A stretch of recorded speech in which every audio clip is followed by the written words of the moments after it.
Halo teman-teman, apakah teman-teman pernah bermain ke taman bermain?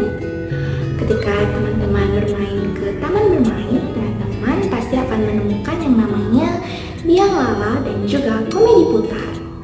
Tapi teman-teman tahu gak sih kalau ternyata biang lala dan juga komedi putar menerapkan salah satu prinsip gerak dalam fisika? Kira-kira apa ya namanya? Yap, gerak melingkar. Tapi gerak melingkar itu apa sih? Yuk kita bahas bareng-bareng.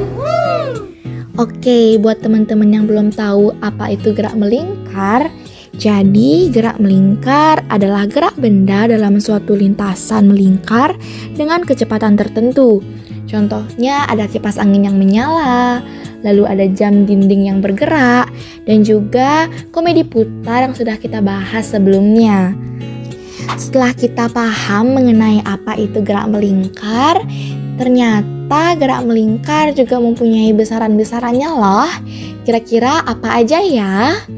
Oke, yang pertama itu besarannya ada periode yang dilambangkan dengan T, lalu ada frekuensi yang dilambangkan dengan F, lalu ada kecepatan sudut yang dilambangkan dengan omega, lalu ada posisi sudut yang disimbolkan dengan theta. Selanjutnya ada kecepatan linear yang dilambangkan dengan V, lalu ada percepatan sentripetal atau AS, dan gaya sentripetal yang dilambangkan dengan Fs. Oke, langsung aja ya kita bahas satu persatu besaran dari gerak melingkar tersebut.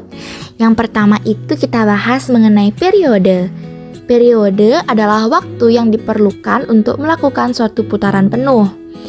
Untuk menghitung periode, kita bisa menggunakan persamaan T sama dengan T per N. Selanjutnya ada frekuensi. Frekuensi adalah banyaknya putaran tiap satuan waktu. Kita dapat menghitung frekuensi dengan persamaan F sama dengan N per T. Dengan T merupakan waktu dengan satuan second dan N merupakan banyak putaran. Oke, selanjutnya besaran gerak melingkar yang akan kita bahas yaitu posisi sudut. Posisi sudut adalah besar sudut yang ditempuh oleh partikel dalam waktu tertentu. Untuk menentukan posisi sudut, kita dapat menggunakan rumus berikut, yaitu theta sama dengan omega T sama dengan 2VFT sama dengan 2VT per T. Dengan theta sama dengan posisi sudut dalam radian, lalu omega merupakan kecepatan sudut radian per S, lalu T merupakan waktu. Setelah tadi kita bahas tentang posisi sudut, sekarang kita bakal bahas mengenai kecepatan sudut. Apa sih itu kecepatan sudut? Kecepatan sudut adalah besar sudut yang ditempuh tiap satuan waktu. Untuk menentukan kecepatan sudut, rumus yang digunakan adalah omega sama dengan 2VF sama dengan 2V per T.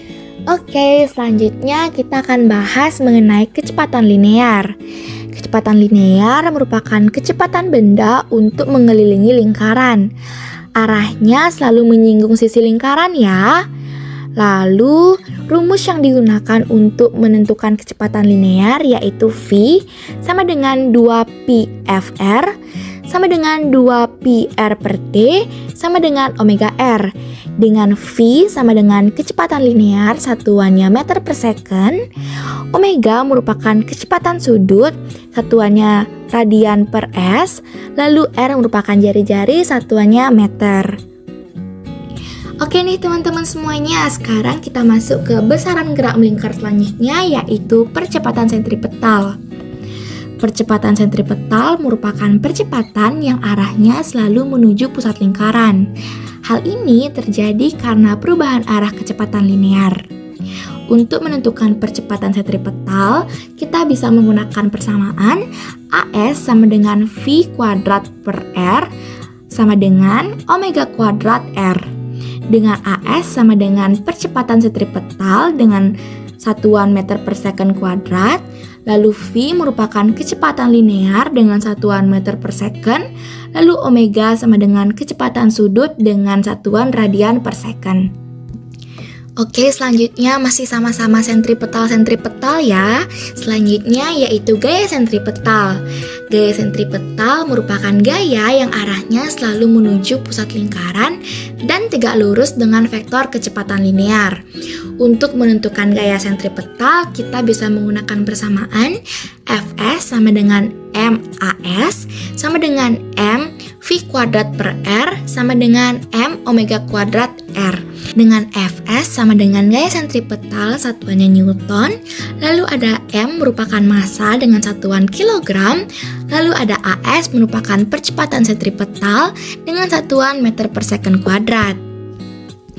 Oke, setelah tadi kita bahas-bahas tentang gerak melingkar, kayaknya kurang mantap ya kalau misal kita nggak latihan soal.